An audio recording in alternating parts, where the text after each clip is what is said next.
Hello friends, சின்ன மருமகள் serial இனி வரப்போகிற எபிசோட்ஸ்க்கான ரிவ்யூ தான் பார்க்க போகிறோம். அடுத்தடுத்து சுவாரஸ்யங்களை தெரிஞ்சுக்கிறதுக்கு இந்த வீடியோவை ஸ்கிப் பண்ணாமல் கடைசி வரைக்கும் பாருங்கள். நம்ம சேது இருந்துட்டு ராஜாங்கத்துக்கிட்ட போயிட்டு, அப்பா கட்சி வேலையாக கொஞ்சம் நான் வெளியே போக வேண்டியது இருக்குது, அது வரைக்கும் என்னோட குழந்தைய பத்திரமா பார்த்துக்கிறீங்களா அப்படின்னு சொல்லி கேட்கவும், இதை கேட்ட ராஜாங்க வந்துட்டு, இங்கே பாரியா சேதோ, இதை எங்ககிட்ட சொல்ல வேண்டிய அவசியமே இல்லை, நாங்கள் பார்த்துக்குறோம், நீ போயிட்டு வா அப்படின்னு சொல்லி அனுப்பி வைக்கிறாங்க. போன இடத்துல காவியாவும் காவியோட அப்பாவும் கட்சி வேலையாக தான் அங்க இருப்பாங்க. இதை பார்த்து சேது இருந்துட்டு காவியா கிட்ட போயிட்டு, காவியா நல்லா இருக்கியாமா அப்படின்னு சொல்லி கேட்கவும், மாமா நல்லா இருக்க மாமா, நீங்க எப்படி இருக்கீங்க அப்படின்னு சொல்லி கேட்குறாங்க. மாமா நானே உங்களை பார்த்து தனியா பேசணும் தான் இருந்தேன், ஆனா நீங்களே வந்துட்டேங்க, வாங்க மாமா கொஞ்ச நேரம் உங்ககிட்ட தனியா பேசணும் அப்படின்னு சொல்லிட்டு கூட்டிட்டு போறாங்க. போன உடனே என்ன காவியா, என்ன விஷயம், எந்த விஷயத்த பத்தி என்கிட்ட தனியா பேசணும்னு சொல்ற அப்படின்னு சொல்லி கேட்கவும், மாமா கொஞ்ச நாளைக்கு முன்னாடி ஐஸ்வர்யா கூட உங்களுக்கு கல்யாணம் ஆனதா கேள்விப்பட்டேன், உண்மையா மாமா அப்படின்னு சொல்லி கேட்கவும், ஆமாம்மா உன்னதான் கூப்பிட முடியல, என்னை மன்னிச்சிருமா அப்படின்னு சொல்லவும், இங்க பாருங்க மாமா, நீங்க என்னை கூப்பிட்டு இருந்தீங்கன்னா கண்டிப்பா அந்த கல்யாணம் நடந்திருக்காது, நடக்கவும் விட்டுருக்க மாட்டேன். தமிழ்ச்செல்வி எவ்வளவு நல்லவங்களும் உங்களுக்கு தெரியுமா? தமிழ்ச்செல்வியை விட்டுட்டு எப்படி உங்களால வேற ஒரு பொண்ணை கல்யாணம் பண்ண முடிஞ்சது?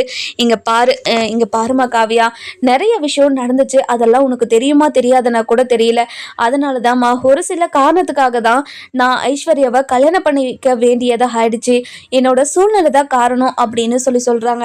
இதை கேட்ட உடனே, இங்க பாருங்க மாமா, வீட்டில் நடந்த எல்லா பிரச்சனையும் எனக்கு தெரியும், நல்லாவே தெரியும், அதுக்கு யார் காரணமோன்னு தெரியும், ஆனால் தமிழ்ச்செல்வி மட்டும் இதுக்கு காரணமே கிடையாது. தமிழ்ச்செல்வி மேலே நீங்கள் ஒரு பொய்யான தப்பை அவன் மேலே போட்டு அவளை வீட்டை விட்டு அனுப்பியிருக்கீங்க அப்படின்னு சொல்கிறாங்க. இதை கேட்ட உடனே நம்ம சேதுக்கு ஒரு மாதிரி ஷாக் ஆகிடுது. என்ன காவியா சொல்கிற, நீ சொல்கிறது எல்லாம் உண்மையா? நீ சொல்கிறது நான் எப்படி நம்புறது? இங்கே பாருங்க மாமா, இது எல்லாத்துக்கும் காரணம் என்னோட அத்தையும் நீங்கள் கல்யாணம் பண்ணியிருக்கீங்களே அந்த பொண்ணு தான். இவங்க ரெண்டு பேரும் சேர்ந்து தான் தமிழ்ச்செல்வியை பழி வாங்கணும், அவளை எப்படியாவது வீட்டை விட்டு துரத்தணும் அப்படின்றதுக்காக தான் இது எல்லாத்தையுமே பண்ணாங்க. அவங்க பண்ண சதியில் தான் தமிழ்ச்செல்வி மாட்டிக்கிட்டு வீட்டை விட்டு போய் நீங்கள் ரெண்டு பேரும் டிவோர்ஸ் பண்ணி அதுக்கப்புறம் ஐஸ்வர்யாவை கல்யாணம் பண்ணியிருக்கீங்க. இது எல்லாத்துக்கும் காரணம் ஐஸ்வர்யாவும் அதுக்கப்புறம் என்னோட அத்தை ஈஸ்வரியும் தான். என்ன காவியா சொல்கிற? ஆமாவா? ஆமாம், இது எல்லாத்துக்கும் காரணம் அவங்க 3 பேர் தான் அப்படின்னு சொல்கிறாங்க. அந்த நேரம் பார்த்து நம்ம போஸ் வராங்க. போஸ் வந்த உடனே, இங்கே பாருங்கண்ணே, நம்ம குடும்பத்துக்கு எவ்வளோ பெரிய துரோகத்தெல்லாம் நான் பண்ணியிருக்கேன், நான் இல்லை நல்லா சொல்லலை, நான் காவியாவை எப்போ கல்யாணம் பண்ணணும் அப்பத்துலேருந்து இப்போ வரைக்கும் நான் நல்லவனாக மாறிட்டேன். என்னோட அம்மாவும் என்னோட அக்காவும் அதுக்கப்புறம் நீங்கள் கல்யாணம் பண்ணியிருக்கீங்களே ஐஸ்வர்யா, அவளும் தான் இதுக்கு காரணம். ஜெனிக்கோ சக்திக்கோ கல்யாணம் பண்ணி வச்சதுனால தான் இவ்வளோ பெரிய பிரச்சனையாகி தமிழ்ச்செல்வியை வீட்டை விட்டு அனுப்பி தமிழ்ச்செல்வியை டிவோர்ஸ் பண்ணி இப்போ ஐஸ்வர்யாவை கல்யாணம் பண்ணுற மாதிரி ஆயிடுச்சு. அது எல்லாத்துக்கும் காரணம் என்னோட அம்மா தான். என் அம்மா பிளான் போட்டு கொடுத்து தான் ஐஸ்வர்யா தமிழ்ச்செல்வியோட ஃபோனை எடுத்து அவங்க அப்பாவுக்கு கால் பண்ணி மிமிக்ரி பண்ணி பேசியிருக்கா அப்படின்னு சொல்கிறாங்க. இதை கேட்ட உடனே நம்ம சேதுக்கு பயங்கரமாக ஷாக் ஆகிடுது. அப்போது தமிழ்ச்செல்வி மேலே எந்த ஒரு தப்புமே இல்லையா?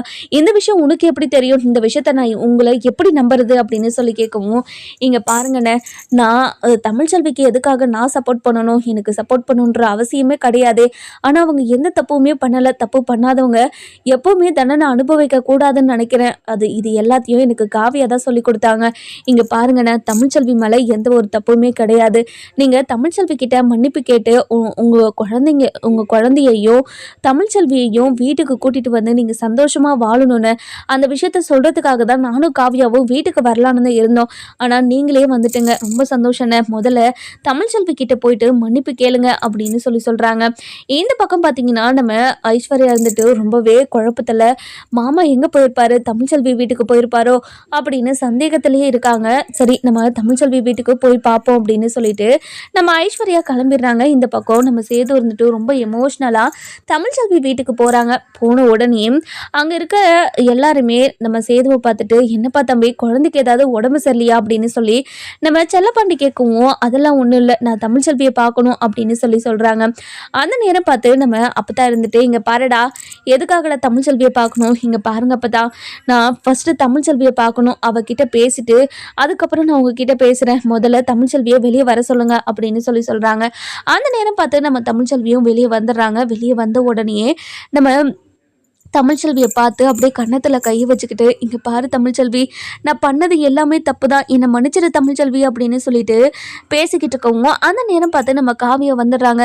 வந்த உடனே நம்ம காவியா நினச்சது அதாவது காவியா இல்லை, நம்ம ஐஸ்வர்யா நினச்சது எல்லாமே சரிதான் அப்படின்னு அப்படியே பயங்கர ஷாக்கில் பார்த்துக்கிட்டு இருக்காங்க. அதுக்கப்புறம் என்ன, நம்ம தமிழ்ச்செல்வி மேலே எந்த ஒரு தப்புமே இல்லைன்னு தெரிஞ்சதுக்கப்புறம், இங்கே பாரு தமிழ்ச்செல்வி, நீ எந்த ஒரு தப்புமே பண்ணலை, என் அப்பா ஜெயிலுக்கு போனதோ இல்லை என்னோட அப்பாவோட பதவி பறிப்போனதுக்கோ எதுக்குமே நீ காரணம் இல்லைன்னு நான் இப்போ தான் புரிஞ்சுக்கிட்டேன். இது எல்லாத்துக்கும் காரணம் என்னோட சின்னம்மாவும் ஐஸ்வர்யாவும் தான். ஐஸ்வர்யா தான் உன்னோட ஃபோனை எடுத்து உங்கள் அப்பாவுக்கு கால் பண்ணி மிமிக்ரி பண்ணி பேசியிருக்கா. இதனால தான் நீ தான் தப்பு பண்ணணும்னு நினச்சி நான் உன்னை ரொம்ப காயப்படுத்திட்டேன், என்னை மன்னிச்சிரு தமிழ்ச்செல்வி அப்படின்னு பயங்கரமாக அழுதுகிட்டே கட்டி பிடிச்சிக்கிறாங்க. இதெல்லாம் பார்த்துக்கிட்டு இருந்தேன் நம்ம ஐஸ்வர்யாவுக்கு ரொம்பவே கோவமாக வருது. என்ன பண்ணுறதுன்னு தெரியாமல் ஈஸ்வரிக்கு கால் பண்ணி, இங்கே பாருங்க ஆண்டி, சேது மாமா தமிழ்ச்செல்வி வீட்டுக்கு வந்து அவளை கட்டி பிடிச்சி பேசிக்கிட்டு இருக்காங்க. தமிழ்ச்செல்வியை இப்போது சேது மாமா ஏற்றுக்கிட்டாரு போல். இங்கே பாருங்க ஆண்டி, என்னால் இந்த விஷயத்தை தாங்கவே முடியல ஆண்டி, நான் என்ன பண்ணட்டும் அப்படின்னு சொல்லி கேட்கவும், என்ன என்ன என்ன ஐஸ்வர்யா சொல்கிறேன், இங்கே பாரு ஐஸ்வர்யா, நீ எதுக்காக தமிழ்ச்செல்வி வீட்டுக்கு போன அப்படின்னு சொல்லி கேட்கவும், இங்கே பாருங்க ஆண்டி, சேது மாமா ஏதோ கட்சி வேலையாக வெளியே போகிறேன்னு சொல்லிட்டு போனார். ரொம்ப நேரமாக வீட்டுக்கு வரலையா அப்படின்னு தான் தமிழ்ச்செல்வி வீட்டுக்கு போயிருப்பாரோன்னு நினச்சி நான் அவரை பார்க்கறதுக்காக தான் தமிழ்ச்செல்வி வீட்டுக்கு வந்தேன். இங்கே பார்த்தா தமிழ்ச்செல்வியை கட்டி பிடிச்சி நின்று பேசிக்கிட்டு இருக்காரு. அவளோ ஒரு மாதிரி அமைதியாகவே இருக்கா. இங்கே பாருங்க ஆண்டி, எனக்கு ரொம்ப கஷ்டமாக இருக்கு ஆண்டி, எதுக்காக இந்த கல்யாணத்தை பண்ணோன்னு இருக்கு ஆண்டி அப்படின்னு சொல்லவும், இங்கே பாரு ஐஸ்வர்யா, அதை பார்த்துக்கிட்டு நீ அமைதியாக இருக்க, போய் சேதுவோட கன்னத்தில் ஒரே அறை விட வேண்டியதானே, எதுக்காக நீ பார்த்துக்கிட்டு அமைதியாக இருக்க. இங்கே பாரு ஐஸ்வர்யா, நீ மட்டும் இந்த விஷயத்துல பொறுமையா இருந்தனா கண்டிப்பா உன்னோட வாழ்க்கை உன் கையில இருக்கவே இருக்காது. உன்னோட வாழ்க்கையை நீ காப்பாற்றணும்னு நினைச்சனா நீ போய் சேது கிட்ட பேசு சரியா அப்படின்னு சொல்லவும், இங்க பாருங்க ஆண்டி, சேது மாமா என்னை புரிஞ்சுட்டு என் கூட வருவார் ஆண்டி, எனக்கு ரொம்ப கஷ்டமாக இருக்குது ஆண்டி. இங்கே பாரு, மற்ற விஷயத்தெல்லாம் நம்ம அப்புறமா பேசிக்கலாம், முதல்ல சேதுக்கிட்ட பேசி வீட்டுக்கு கூட்டிகிட்டு வா. வீட்டுக்கு கூட்டிகிட்டு வந்ததுக்கப்புறம் மாமா கிட்ட வச்சு எல்லாத்தையும் நம்ம பேசிக்கலாம். முதல்ல சேதுவை வீட்டுக்கு கூட்டிகிட்டு வா அப்படின்னு சொல்லிட்டு சேதுக்கிட்ட போகிறாங்க நம்ம ஐஸ்வர்யா. போன உடனே, இங்கே பாருங்க மாமா, என்ன வேலை பண்ணிக்கிட்டு இருக்கீங்க நீங்கள், இங்கே பாருங்க மாமா, கட்டின பொண்ணாட்டி நான் உங்கள் முன்னாடி நின்றுட்டுருக்கேன், ஆனால் நீங்கள் வேற ஒருத்தி கூட கட்டி பிடிச்சி நின்றுக்கிட்டு இருக்கீங்களே, இதை பார்த்துட்டு என் மனசு எவ்வளோ வருத்தப்படுது தெரியுமா அப்படின்னு சொல்லி நம்ம ஐஸ்வர்யா இருந்துட்டு ரொம்பவே கோபமாக சேதுக்கிட்ட பேசவும், சேது வந்து எதுவுமே பேசாமல் தமிழ்ச்செல்வியை கட்டி பிடிச்சிக்கிட்டு அமைதியாக நின்றுக்கிட்டே இருக்காங்க. அதுக்கப்புறம் என்ன, நம்ம ஐஸ்வர்யா இருந்துட்டு, மாமா நான் பேசுறது உங்களுக்கு கேட்குதா இல்லையா மாமா, இங்கே பாருங்க மாமா, தமிழ்ச்செல்வியை விடுங்க மாமா அப்படின்னு சொல்லிட்டு அப்படியே விலைக்கு விடுறாங்க. நம்ம ஐஸ்வர்யாவை பார்த்து சேது இருந்துட்டு பயங்கர கோபமாக ஐஸ்வர்யாவை பல்லார்னு கண்ணத்துலேயே 4 விடுறாங்க. விட்ட உடனே, இங்கே பாருடி, நாங்கள் 2 பேரும் இப்போ எவ்வளோ சந்தோஷமாக வாழ வேண்டியவங்கன்னு தெரியுமா உங்களுக்கு, இப்படி ஒரு சந்தோஷத்தை எல்லாத்தையும் கெடுத்து விட்டுட்டு எப்படி உன்னால என்கிட்ட எதுவுமே நடக்காத மாதிரி வந்து பேச முடியுது அப்படின்னு சொல்லி கேட்கவும், மாமா இப்போ எதுக்காக மாமா என்னை அடிச்சிங்க, என்னவோ சம்மந்தமா இல்லாமல் பேசிக்கிட்டு இருக்கீங்க, இங்கே பாருங்க மாமா, நீங்கள் எனக்கு தொட்டு தாலி கட்டிருக்கீங்க, அப்படி இருக்கும்போது எதுக்காக நீங்கள் தமிழ்ச்செல்வி கிட்ட இப்படி ஒட்டிக்கிட்டு நின்றுக்கிட்டு இருக்கீங்க, இதெல்லாம் தப்புன்னு உங்களுக்கு தோணலையா, இங்கே பாருங்கள் பெரியவங்களான நீங்களும் அப்படியே பார்த்துக்கிட்டு அமைதியாகவே இருக்கீங்க, எதுக்கு இப்படி சேது மாமாவை தமிழ்ச்செல்வி கூட நெருக்கமாக இருக்க விடுறீங்க அப்படின்னு சொல்லி கேட்குறாங்க. இதை கேட்ட உடனே நம்ம அப்பதான் இருந்துட்டு, இங்கே பாருடி, அவன் தமிழ்ச்செல்வி மேலே எந்த தப்பும் இல்லை அப்படின்னு தெரிஞ்சுக்கிட்டு வந்து இப்போது தமிழ்ச்செல்வி கிட்ட மன்னிப்பு கேட்டுக்கிட்டு இருக்காண்டி, அது மட்டும் இல்லாமல் இவ்வளோ பிரச்சனை நடந்ததுக்கு காரணம் நீதானோ, அந்த வீட்டில் ஈஸ்வரின்னு ஒருத்தி இருக்கா பாரு, அவளும் நானும் தெரிஞ்சிருச்சுடி, அதனால தாண்டி இப்போ தமிழ்ச்செல்வி கிட்ட மன்னிப்பு கேட்டுக்கிட்டு இருக்கா அப்படின்னு சொல்லவும், இதை கேட்ட உடனே ஐஸ்வர்யாவுக்கு பயங்கரமா ஷாக் ஆயிடுது. இங்க பாரு ஐஸ்வர்யா, உனக்கு நான் என்ன துரோகம் பண்ணேன், இங்கே பாரு, என் வாழ்க்கையில் எதுக்காக இவ்வளோ பெரிய துரோகத்தை எனக்கு பண்ணியிருக்க அப்படின்னு சொல்லி கேட்கவும், இங்கே பாருங்க மாமா, அது வந்து மாமா, இங்கே பாருங்க மாமா, ஆண்டி சொன்னதுனால தான் நான் இது எல்லாத்தையுமே பண்ணேன், தமிழ்ச்செல்வியை பழிவாங்கி ஆகணும் அப்படின்னு ஆண்டி ஆசைப்பட்டாங்க, ஏதோ ஆண்டிக்காக தான் நான் இது எல்லாத்தையுமே பண்ணினே தவிர ராஜாங்க மாமா இதனால் ஜெயிலுக்கு போவாங்க, அவங்களுக்கு பதவி பறிப்போகும் அப்படின்னு நான் சத்தியமாக எதிர்பார்க்கவே இல்லை மாமா, இது எல்லாமே எதிர்பாராமல் நடந்த விஷயம், அதுக்காக இப்படி என்ன விட்டுட்டு விட்டுட்டு போய் இவ கூட நீங்க கட்டி பிடிச்சி நின்றுக்கிட்டு இருப்பீங்களா? இங்க பாருங்க மாமா, நீங்க பண்ணது மிகப்பெரிய தப்பு. முதல்ல வீட்டுக்கு வாங்க மாமா. இங்க பாருடி, என்னடி எந்த தப்புமே பண்ணாத மாதிரி பேசிக்கிட்டு இருக்க? இங்க பாரு, உன்னை நான் இன்னைக்கு சும்மாவே விட மாட்டேன் அப்படின்னு கழுத்தை பிடிச்சி அப்படியே நெரிச்சுக்கிட்டு இருக்காங்க. இதை பார்த்து தமிழ்ச்செல்விக்கு அப்படியே பொம்மை மாதிரி நின்றுட்டு இருக்கவும் நம்ம அப்பதான் இருந்துட்டு, டே சேதோ விழுடா, அவ கழுத்தை விழுடா, ஏன்டா இப்படி எல்லாம் பண்ணிக்கிட்டு இருக்க? இங்க பாருங்க அப்பதான், என் வாழ்க்கை இப்படி இருக்கிறதுக்கு காரணமே இவதான். அப்பதான் இவ உயிரோட இருக்கக்கூடாது, இவ இந்த உலகத்தை விட்டே போகணும் அப்படின்னு சொல்லி கழுத்தை பிடிச்சிக்கிட்டு இருக்காங்க. இதெல்லாம் பார்த்துக்கிட்டு இருந்த நம்ம வசந்தி, செல்லப்பாண்டின்னு எல்லாருமே பயங்கர ஷாக்கா பார்த்துக்கிட்டு இருக்காங்க. நம்ம அப்பதான் கையை விடுறா விடுறா அப்படின்னு சொல்லிட்டு அதுக்கப்புறம் நம்ம ஐஸ்வர்யா கழுத்துல இருந்து கையை எடுக்க வைக்கிறாங்க. இங்க பாரு ஐஸ்வர்யா, நான் உன்னை இன்னைக்கு சும்மாவே விட மாட்டேன் அப்படின்னு சொல்றாங்க. இங்க பாருங்க, இங்க பாரு தமிழ்ச்செல்வி, என்னை மன்னிச்சிரு தமிழ்ச்செல்வி, நான் பண்ணது எல்லாம் மிகப்பெரிய தப்புன்னு எனக்கு தெரிஞ்சிருச்சு. அது மட்டும் இல்லாம நான் மன்னிக்க முடியாத தப்பு தான் பண்ணியிருக்கேன். நீ எந்த எந்த ஒரு ஜென்மத்திலையுமே நீ என்னை மன்னிக்க மாட்டேன்னு எனக்கு தெரியும். தெரிஞ்சதுக்கு அப்புறமும் உன்கிட்ட ஏன் மன்னிப்பு கேட்கறேன்னா, நான் தப்பு பண்ணியிருக்கேன். தப்பு பண்ணதுனால நான் உன்கிட்ட மன்னிப்பு கேட்டு தானே ஆகணும். நீ மன்னிக்கிற வரைக்கும் நான் உன்கிட்ட மன்னிப்பு கேட்டுக்கிட்டே தான் இருப்பேன் அப்படின்னு சொல்றாங்க. இங்க பாரு தமிழ், வீட்டில் இருக்கிறவங்க எல்லாரையும் நான் ஒரு வழி பண்ணிட்டு அதுக்கப்புறம் உன்கிட்ட நான் வந்து பேசுறேன். இங்க பாருங்க அப்பதான், உங்க பேச்சை நான் கேட்டிருந்திருக்கணும்.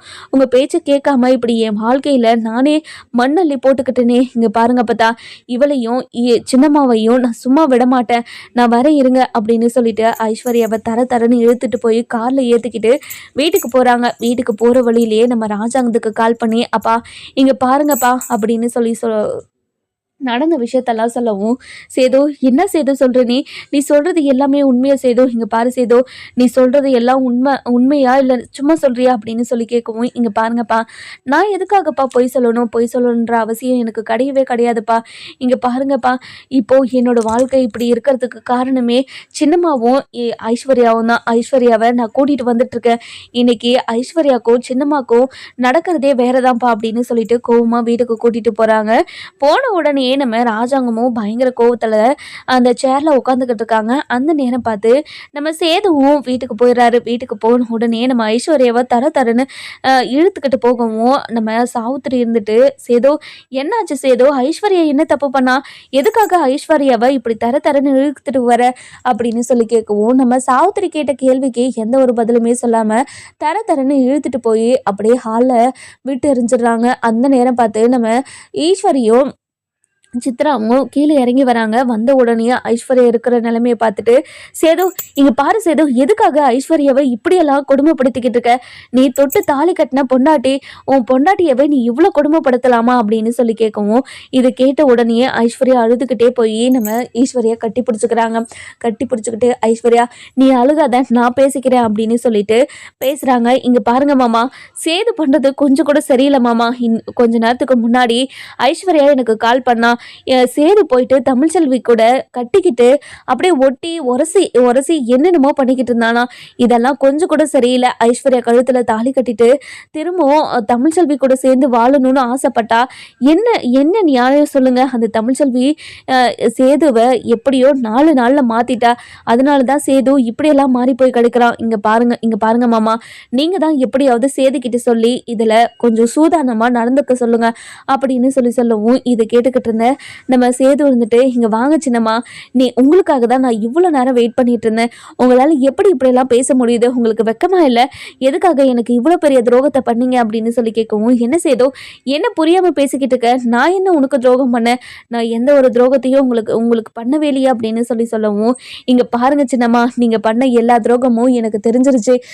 தெரிஞ்சதுக்கு அப்புறமும் இப்படி நாடகம் போட்டுக்கிட்டு இருக்காதீங்க, நான் உங்களை சும்மாவே விட மாட்டேன் அப்படின்னு சொல்லவும், இது கேட்ட உடனே நம்ம சேது இருந்துட்டு ரொம்பவே கோவமா பேசிக்கிட்டு இருக்கிறத பார்த்த சித்ரா இருந்துட்டு, மா என்னம்மா நடக்குதுங்க? எதுக்காக சேது இவ்வளோ கோவமா இருக்கான்? இவ்வளோ கோவமா சேது எப்பவுமே பார்த்ததே இல்லம்மா.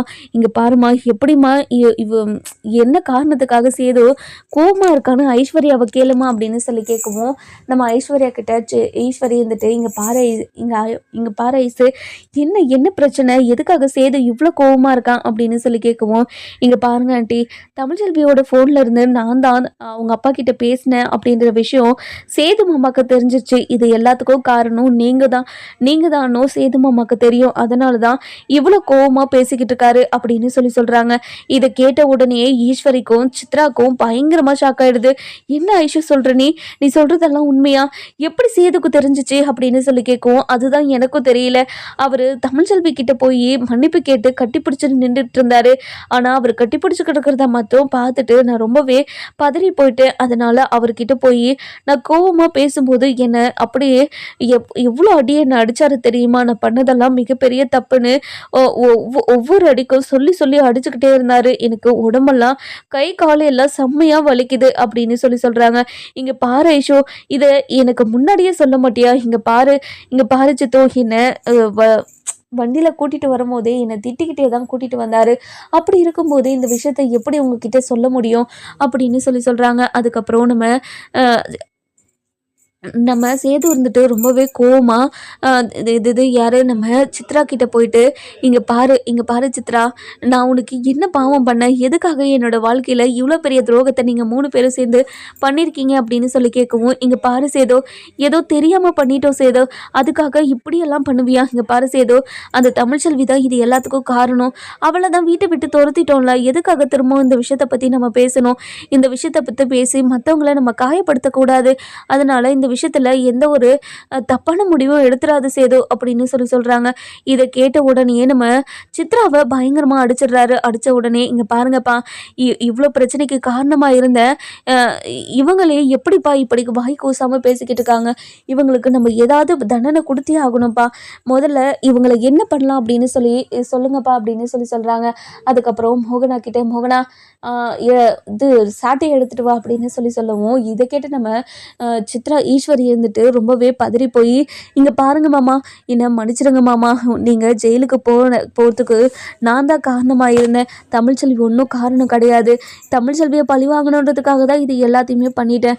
என்னை மன்னிச்சிருங்க மாமா, ப்ளீஸ் மாமா, என்னை மன்னிச்சிருங்க மாமா அப்படின்னு சொல்லிட்டு கெஞ்சிக்கிட்டே இருக்கவும், இதெல்லாம் கேட்டுக்கிட்டு இருந்த நம்ம சேது இருந்துட்டு, இங்க பாருங்கப்பா, இவங்களை சும்மாவே விடக்கூடாதுப்பா அப்படின்னு சொல்லிக்கிட்டு இருக்காங்க. நம்ம மோகனாவும் எடுத்துட்டு வந்து கொடுக்குறாங்க. கொடுத்த உடனேயே நம்ம ராஜாங்க வந்துட்டு சாட்டையை எடுத்து அடின்னு பின்னிக்கிட்டே இருக்காங்க. அடிச்சுக்கிட்டே இருக்கவும் நம்ம சித்ராவும் ஐஸ்வர்யா இவங்க 3 பேருமே அப்படியே பயங்கரமா அழுதுகிட்டே, எனக்கு வலிக்குது, அடிக்காதீங்கன்னு சொல்லிக்கிட்டே இருக்காங்க. இங்க பாருங்க பெரியப்பா, என்னால வலி தாங்க முடியல பெரியப்பா, என்ன அடிக்காதீங்க பெரியப்பா அப்படின்னு அழுதுகிட்டே சொல்லவும், இதெல்லாம் தப்பு பண்ணும்போது உங்களுக்கு தெரியலையா? எப்படி இந்த குடும்பத்துக்கு இவ்வளோ பெரிய துரோகத்தை உங்களால பண்ண முடிஞ்சிச்சு அப்படின்னு கேட்கவும், சுத்தி நின்று எல்லாருமே வேடிக்கை தான் பார்த்துக்கிட்டு இருக்காங்க. அதுக்கப்புறம் நம்ம சாவித்திரி இருந்துட்டு, அண்ணா ஒரு நிமிஷம் நிப்பாட்டுங்கண்ணே, இங்க பாருங்க மதனி, எப்படி மதனி உங்களால இப்படி ஒரு துரோகத்தை என் அண்ணனுக்கும் என் அண்ணன் பையனுக்கும் உங்களால பண்ண முடிஞ்சிச்சு? என் அண்ணன் பையனும் என் அண்ணனும் உங்களுக்காகவும் உங்க பொண்ணுக்காகவும் இந்த வீட்டில் என்னென்னலாம் பண்ணியிருக்காங்க. ஆனா இந்த வீட்டு உப்பை தான் சாப்பிட்டு வளர்ந்தோன்னு கூட நீங்க மனசுல நினைக்காம இப்படி ஒரு துரோகத்தை 2 பேருக்கும் பண்ணியிருக்கீங்களே, எப்படி உங்களை மன்னிக்க முடியும்? என்னாலே உங்களை மன்னிக்க முடியாது. ஆனா எல்லாத்தையும் அனுபவிச்சவங்க இவங்க. அதுவும் இவ்வளோ பெரிய துரோகத்தை நீங்கள் கொடுத்துருக்கீங்க. அப்படி இருக்கும்போது அவங்களுக்கு எவ்வளோ கஷ்டமாக இருக்கும் அப்படின்னு நம்ம சாவித்திரி இருந்துட்டு ஈஸ்வரி கிட்ட கேட்கவும், இங்கே பாருங்க அத்தாச்சி, இந்த விஷயத்தில் நீங்கள் தலையிடாதீங்க. நீங்கள் எவ்வளோ பெரிய விஷயத்தெல்லாம் பண்ணியிருக்கீங்கன்னு எனக்கு தெரியும். அந்த விஷயத்தெல்லாம் சொன்னா நீங்களும் இப்படி தான் அடி வாங்கிட்டு இருப்பீங்க. முதல்ல வாயை மூடுங்க அப்படின்னு சொல்கிறாங்க. இங்கே பாருங்கண்ணே, நான் ஏதோ உங்கள் நல்லதுக்காக சொன்னால் அவங்க பாருங்கண்ணே எப்படியெல்லாம் கோவப்படுறாங்கன்னு. நீங்கள் சொன்னது தானே சரி, அவங்களுக்கு பெரிய தண்டனையை கொடுத்தாதான் அவங்க திருந்துவாங்கன்னு அப்படின்னு சொல்றாங்க. இதை கேட்ட உடனே நம்ம மோகனா இருந்துட்டு, இங்க பாருங்க தமிழ்ச்செல்வி தான் நீங்க ஜெயிலுக்கு போனதுக்கும் உங்களை அவமானப்படுத்தினது, அசிங்கப்படுத்தினதுக்கு எல்லாத்துக்கும் காரணம் தமிழ்ச்செல்வி தான் நினைச்சுக்கிட்டு இருந்தேன். ஆனா இது எதுக்குமே தமிழ்ச்செல்வி காரணம் இல்லைன்னு இப்ப தெரிஞ்சதுக்கு அப்புறம் நம்ம ரொம்ப தப்பு பண்ணிட்டோங்களோன்னு எனக்கு தோணுதுங்க. நம்ம இப்படி ஒரு விஷயத்த பண்ணியிருக்கவே கூடாது, நம்ம ரொம்ப தப்பு பண்ணிட்டோமோ அப்படின்னு கேட்கவும், இங்க பாரு மோகனா, நம்ம ரொம்ப தப்பு தான் பண்ணிட்டோம். நம்ம எல்லாத்தையும் தீவிரமாக யோசித்து அதுக்கப்புறம் விசாரித்து இப்படி ஒரு முடிவை எடுத்திருக்கணும். ஆனால் எதுவுமே யோசிக்காமல் அப்போ ஆத்தா சொன்னதையும் கேட்காம இப்படி சேதுவோட வாழ்க்கையில் திருத்த முடியாமல் தப்பு பண்ணிட்டேனே, இப்போது எப்படி நான் சேதுவோட வாழ்க்கையில் இருக்கிற பிரச்சனையை நான் சரி பண்ணுவேன்னு எனக்கு தெரியல அப்படின்னு தலையில் கையை வச்சு அழுதுகிட்டு உட்காந்துக்கிட்டு இருக்காங்க. அதுக்கப்புறம் நம்ம மோகனா இருந்துட்டு, இங்கே பாருங்கள், நீங்கள் கவலைப்படாதீங்க, கண்டிப்பாக சேதுவோட வாழ்க்கையும் தமிழ்ச்செல்வியோட வாழ்க்கையும் சந்தோஷமாக மாறும். கண்டிப்பாக சேது ஒரு நாள் தமிழ்ச்செல்வி கூட சேர்ந்து சந்தோஷமாக வாழ தான் போகிறான், நீங்கள் கவலைப்படாதீங்க அப்படின்னு சொல்லவும், இதை கேட்ட ஐஸ்வர்யா இருந்துட்டு, என்ன என்ன ஆண்டி பேசிக்கிட்டு இருக்கீங்க நீங்கள்? இங்கே பாருங்க ஆண்டி, சேது மாமா என் கழுத்தில் தாலி கட்டியிருக்காரு, தமிழ்ச்செல்விக்கும் சேது மாமாக்கும் எந்த ஒரு சம்மந்தமும் இல்லைன்னு சொல்லிட்டு 2 பேருமே கிராமத்து வழக்கப்படி விவாகரத்து பண்ணிக்கிட்டாங்களே, அதுக்கப்புறம் எதுக்காக தமிழ்ச்செல்வியும் சேதையும் சேர்த்து வச்சு பேசுகிறீங்க? இங்கே பாருங்கள், என்னதான் பிரச்சனை நடந்தாலையும் எவ்வளோ பெரிய பிரச்சனை நடந்தாலையும் சேது மாமா தான் எனக்கு புருஷன், நான் தான் அவருக்கு பொண்டாட்டி, இந்த ஜென்மத்தில் அவ்வளோதான், அவருக்கு என் கூட தான் அவர் சேர்ந்து வாழணும், என்ன தவிர அவரோட வாழ்க்கையில் வேறு யாருமே நான் வரவிட மாட்டேன் அப்படின்னு சொல்கிறாங்க. இதை கேட்ட உடனே நம்ம சேதுக்கு பயங்கர கோவம் வந்து போய் ஐஸ்வர்யாவை அடிச்சிடுறாங்க. அடிச்சுட்டு, இங்கே பாருடி, உனக்கும் எனக்கும் எந்த ஒரு சம்மந்தமும் கிடையாதுடி, உனக்கும் எனக்கும் இருந்த பந்தம் இன்னையோட முடிஞ்சு போச்சுடி, அதுவும் நான் உன் கழுத்தில் தாலி கட்டியிருக்கேனே தவிர நீ என்னோட பொண்டாட்டியா இப்போ வரைக்குமே நான் நினச்சதே கிடையாது. அப்படி இருக்கும்போது எப்படி நீ என் கூட சேர்ந்து சந்தோஷமாக வாழ முடியும்? கண்டிப்பாக இது இந்த ஜென்மத்தில் நடக்கவே நடக்காதடி அப்படின்னு சொல்லிக்கிட்டு இருக்காங்க. நம்ம கருப்பு இருந்துட்டு, மாப்பிள்ள, நான் ஐஸ்வர்யாவை கல்யாணம் பண்ணிக்கும் போதே உன்கிட்ட நான் படித்து சொன்னேன், நல்லா யோசித்து ஒரு முடிவு எடுன்னு, அதுவும் இந்த கல்யாணத்தை கொஞ்சம் ஒரு 6 மாதம் இல்லை 1 வருஷம் தள்ளி போடு அப்படின்னு நான் உன்கிட்ட சொன்னேன். அது எதுவுமே கேட்காம போய் அந்த பொண்ணு கழுத்தில் தாலி கட்டினல, இப்போ பாத்தியா தமிழ்ச்செல்வி மேலேயும் அவங்க குடும்பத்து மேலேயும் எந்த தப்புமே இல்லைன்னு தெரிஞ்சிருச்சு. இப்போ அந்த குடும்பத்துக்கிட்டேயும் தமிழ்ச்செல்வி கிட்டேயும் எப்படி நீ பேசுவ, அவங்க மூஞ்சில நீ எப்படி முழிப்ப அப்படின்னு கேட்கவும், மாமா நீங்கள் சொன்னதாவது நான் கேட்டுக்கணும் மாமா, நீங்கள் சொன்னது எதுவுமே கேட்காம இப்படி என் வாழ்க்கையை நாசம் பண்ணிக்கிட்டேனே, இங்கே பாருங்கப்பா, முதல்ல இவங்களை வீட்டை விட்டு அனுப்பணும்ப்பா அப்படின்னு ஐஸ்வர்யா, சித்ரா, அதுக்கப்புறம் சாவித்ரி, இவங்க 3 பேருமே தரன்னு இழுத்துட்டு போய் அப்படியே வெளியே விட்டுறாங்க. வெளியே விட்ட உடனே ஈஸ்வரி இருந்துட்டு, இங்கே பாரு சேதோ, உங்களை விட்டா எனக்கு யார் இருக்கா சொல்லு, நான் இருக்க இடம் இருக்குதா, சாப்பிட சாப்பாடு இருக்கா, நான் வெளியே போய் நாங்கள் எங்கே தங்குவோம் அதெல்லாம் யோசிச்சு தான் எங்களை வீட்டை விட்டு அனுப்புறியா சேது அப்படின்னு கேட்குவோம்.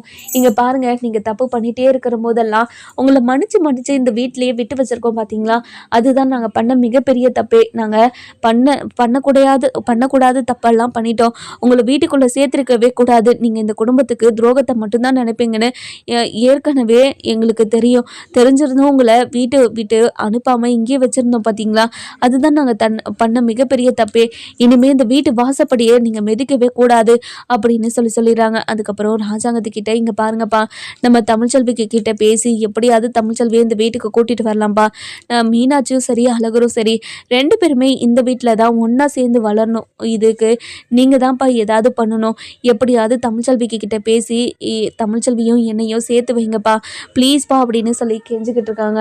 இங்கே பாரு சேதோ, தமிழ்ச்செல்வி இந்த விஷயத்தில் உன்னை மன்னிப்பாளா இல்லையான்னு எனக்கு சத்தியமாக தெரியல, அவள் உன்னை மன்னிக்க மாட்டான் தான் எனக்கு தோணுது, நடந்திருக்க விஷயமெல்லாம் அப்படி இருக்கே, நம்ம என்ன பண்ண முடியும் சேதோ, இப்போ இங்கே பாரு சேதோ, இந்த விஷயத்த கொஞ்சம் ஆற போடுறது தான் நல்லதுன்னு நான் நினைக்கிறேன். இங்கே பாருங்கப்பா, இந்த விஷயத்தில் இதுக்கு மேலேயும் என்னால் பொறுமையாக இருக்க முடியாது, அழகரையும் சரி மீனாட்சியும் சரி என்னால் பிரிஞ்செல்லாம் இருக்க முடியாதுப்பா, தமிழ்ச்செல்வி மேலே தான் எந்த தப்பும் இல்லைன்னு நமக்கு தெரிஞ்சிருச்சுல்ல, அதுக்கப்புறம் எதுக்காக நம்ம பொறுமையாக இருக்கணும், அவகிட்ட காலில் கையில் விழுந்தாவது எப்படியாவது அழகரையும் மீனாட்சியும் இந்த வீட்டுக்கு கூட்டிகிட்டு வரலாம்ப்பா, வாங்கப்பா அப்படின்னு சொல்லிட்டு நம்ம ராஜாங்கத்தையும் மோகனா, அதுக்கப்புறம் மலர், கருப்பு, சாவித்திரி, நம்ம தாமரை அப்படின்னு சொல்லிட்டு எல்லாருமே தமிழ்ச்செல்வி வீட்டுக்கு போகிறாங்க. போன உடனே அங்கே இருக்கிற எல்லாருமே பயங்கர ஷாக்கில் பார்த்துக்கிட்டு இருக்காங்க. அதுக்கப்புறம் நம்ம வசந்தியோ செல்லப்பாண்டியோ, சம்மந்தி வாங்க சம்மந்தி உள்ளே வாங்க அப்படின்னு சொல்லவும், இதை கேட்ட உடனே நம்ம ராஜாங்க இருந்துட்டு, இங்கே பாரு செல்லப்பாண்டி, உங்கள் குடும்பத்து மேலே நாங்கள் பெரிய பழியை தூக்கி போட்டோம், அவங்க மேலே எந்த தப்பும் இல்லைன்னு தெரிஞ்சதுக்கப்புறமும் நீங்கள் எங்களை இப்போ வரைக்குமே மரியாதை தான் நடத்துக்கிட்டு இருக்கீங்க, ஆனால் நாங்கள் தான் உங்கள் மனசை புரிஞ்சுக்காமல் உங்களை காயப்படுத்தி உங்கள் செய்யாத தப்பை உங்கள் மேலே தூக்கி போட்டு எவ்வளோ பெரிய பாவத்தை நாங்கள் பண்ணியிருக்கோம், எங்களை மன்னிச்சிரு செல்லப்பாண்டி அப்படின்னு சொல்லவும், ஐயா நீங்கள் போய் என்கிட்ட எதுக்காக மன்னிப்பெல்லாம் கேட்குறீங்க, நீங்கள் என்கிட்ட மன்னிப்பெல்லாம் கேட்காதீங்க ஐயா அப்படின்னு சொல்கிறாங்க. இதை கேட்ட உடனே தமிழ்ச்செல்வி இருந்துட்டு ஒரு நிமிஷம் எல்லாரும் அங்கேயே நிற்கிறீங்களா அப்படின்னு சொல்லவும் இதை கேட்ட உடனே ராஜாங்கம் நம்ம மோகனா சேது அப்படின்னு எல்லாருமே பயங்கர ஷாக்ல அப்படி வீட்டு வாசலே நின்றுக்கிட்டு இருக்காங்க. இங்க பாருங்க, நீங்க எதுக்காக இந்த வீட்டுக்கு வந்திருப்பீங்கன்னு எனக்கு நல்லாவே புரியுது. உங்க பாருங்க, உங்களுக்கும் எங்களுக்கும் எந்த உறவும் இல்லை, ஒட்டும் இல்லை அப்படின்னு முடிவாயிடுச்சு. அதுக்கப்புறம் என்கிட்ட மன்னிப்பு கேட்டு என்னை உங்க வீட்டுக்கு கூட்டிட்டு போயிடலான்னு மட்டும் கனவு கண்டி இந்த பக்கம் வந்துடாதீங்க அப்படின்னு சொல்றாங்க. இதை கேட்ட ராஜாங்க வந்துட்டு, இங்க பாருமா தமிழ்ச்செல்வி, என் பையன் பண்ணது எல்லாமே தப்பு தான். எல்லாத்துக்கும் காரணம் நான் தான். என் மேல இருக்கிற பாசத்துல தான் கண்மூடித்தனமா உன்னை இப்படியெல்லாம் கேட்டு இப்படியெல்லாம் காயப்படுத்திட்டான். அதெல்லாம் மிகப்பெரிய தப்புன்னு எனக்கு இப்போ புரிஞ்சிருச்சுமா. நீ மனசு வச்சு எப்படியாவது அவனை மன்னிச்சு ஏற்றுக்கணுமா. நீ ஏற்றுக்கிட்டு மீனாட்சியும் அழகரும் ஒரே வீட்டில் சந்தோஷமா வளருத என் கண்ணால் பார்க்கணுமா. அதுக்கு நீதாம்மா மனசு வைக்கணும் அப்படின்னு சொல்கிறாங்க. இதை கேட்டு தமிழ்ச்செல்வி இருந்துட்டு ரொம்பவே கோவமாக பார்க்குறாங்க. நம்ம தமிழ்ச்செல்வி அழகர் மீனாட்சி விஷயத்துலையும் சேது விஷயத்துலையும் என்ன முடிவு எடுப்பாங்க அப்படின்னு சொல்லிட்டு நம்ம வர எபிசோடில் பார்க்கலாம். இந்த வீடியோ உங்களுக்கு பிடிச்சிருந்தால் லைக் பண்ணுங்கள், சப்ஸ்கிரைப் பண்ணுங்கள், மறக்காமல் பெல் ஐகானையும் கிளிக் பண்ணிக்கோங்க. மறக்காமல் பெல் ஐகானை